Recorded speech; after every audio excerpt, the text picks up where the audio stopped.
उदाहरण के लिए एक समय एक बहुत बड़ा धनी व्यक्ति था। पुराने समय की बात है, तो उस समय कोई बैंक नहीं होते थे, ऐसे कोई लॉकर नहीं थे। जमीन के अंदर गड्ढा खोदकर कोई विशेष निशानी बना लेते थे, उसमें धन दबा कर रखते थे चोरी के डर से।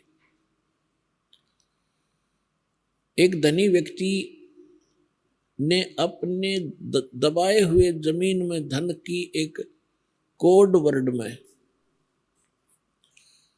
एक पैड पे लिख दिया, बही में, और बच्चों से बता दिया कि बेटा मैंने सारा कुछ जो दबाया है उस धन की पहचान बनाकर दबाया है, चिंता ना करना, तुम्हें मिल जाएगा। यदि मेरी अचानक मृत्यु भी होगी, मैंने लिख दिया है, आपको फिर मिलेगा। अभी आपको नहीं दूंगा क्योंकि आप खराब कर दोगे। कुछ दिनों के बाद उस धनी की मृत्यु होगी। पिता का अंतिम संस्कार करके उन्होंने देखा कि पिताजी ने बताया था कि मैंने धन बहुत गना दबा रखा है, तो कहीं लिखा होगा। उन्होंने सभी बही यानी पैड, वो डायरी देखी, एक में लिखा मिला कि मंदिर के गुम्बज में इतना पैसा, इतनी चांदी, इतना सोना, आभूषण, गहने दबा रखे हैं। उसमें लिखा था कि चांदनी चौदस रात्रि के 12 बजे मंदिर के गुम्बज में, और इतना धन दबा रखा है। उस धनी व्यक्ति ने अपने ही आंगन में एक मंदिर बना रखा था अपने ही पूजा के लिए। तो उन बच्चों ने मंदिर के गुम्बज को फोड़ दिया, उसमें कुछ नहीं मिला। हताश हो गए। पिताजी को लगे कोसने कि पिताजी ने गलत इंडिकेशन दे दी, इसमें धन मिला नहीं, ऐसा इतना धन बता रखा है, तो हम तो कंगाल हो जाएंगे, लुट गए, पिट गए, बुरा हाल हो रहा। उनके पिता का एक मित्र था धनी, वो शोक व्यक्त करने के लिए आया।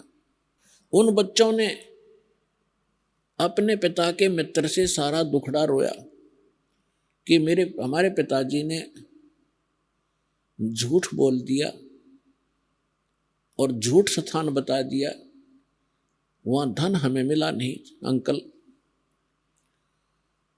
तो उनका अंकल कहने लगा, बेटा मुझे दिखाओ वो कहाँ लिखा तेरे पिताजी।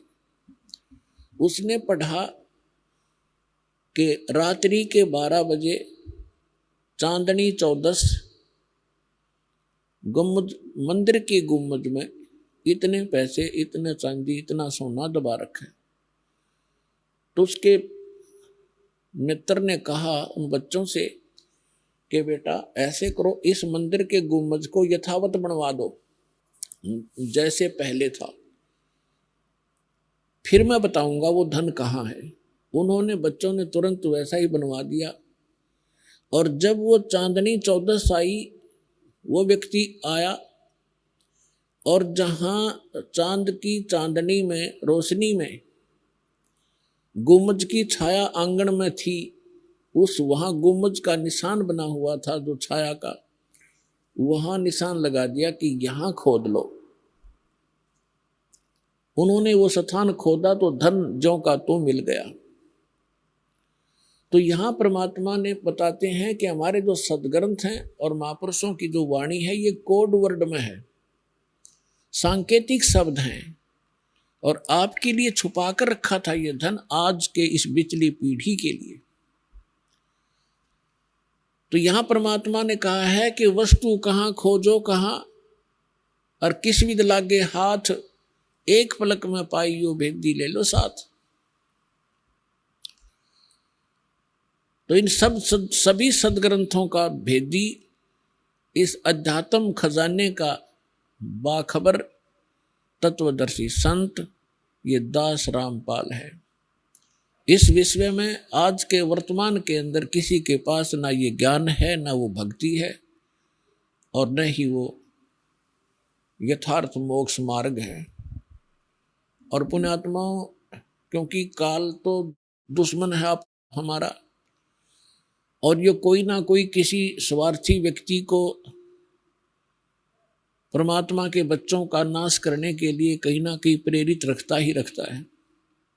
यदि इस दास से ये ज्ञान सुनकर और ये मंत्र प्राप्त करके, और यदि कोई दुष्ट व्यक्ति स्वयंभू संत बनकर और यही मंत्र देने लग जाएगा किसी क्षेत्र में गुप्त स्थान पे,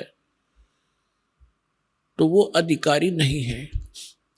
अधिकारी के बिना ये वस्तु सफल नहीं होगी। जैसे एक छोटा सा उदाहरण है, कोई ड्राइविंग लाइसेंस है, चालक प्रमाण पत्र या पासपोर्ट है, यदि वो नकली बना लिया जाए तो बेशक वो खुश रहे कि मेरा पासपोर्ट बन गया। जिस समय उस पासपोर्ट की आवश्यकता पड़ेगी एयरपोर्ट पे, तो वहां पता चलेगा उसको, तब तक बहुत देर हो चुकी होगी। उसको सजा भी होगी जिसने बनवाया है और जिसने बनाया है, ये दोनों दोषी होंगे, उनकी जिंदगी बर्बाद हो जाएगी। ठीक इसी प्रकार यदि कोई निकम्मी आत्मा यही मंत्र प्राप्त करके और स्वयं नाम देने लग गया होगा, तो उससे भी सावधान आपने भी होना है, और उसके फंस गए जो परमात्मा के प्यारी भोली आत्माएं, उनको भी सतर्क करना है। लेकिन आप जी ने किसी के साथ झगड़ा नहीं करना है, क्योंकि हमारा मार्ग झगड़े का नहीं है। अगर ऐसा कोई करेगा तो थोड़े दिनों में फेल हो जाएगा, क्योंकि जैसे एक भारा वृक्ष हो, पेड़, और उसके नीचे से कितने पौधे उग जाओ छोटे मोटे, वो थोड़े से दिन में पीले होकर अपने आप सूख जाते हैं। तो वो ऐसे होंगे, थोड़े दिन में अपने आप वो कंडम हो जाएंगे। फिर भी आपका फर्ज बनता है उनको भी समझाने का। अरे भले आदमी, काल के दूत अपना नाश कर रहा है और इन परमात्मा के बच्चों का जीवन नाश कर रहा है, तुझे शर्म नहीं आती? यानी प्यार से, जैसे दास भी तो सरेआम कह रहा है, टीवी चैनलों पर कह रहा है कि ये जीवन नाशक है, ये संत नहीं है।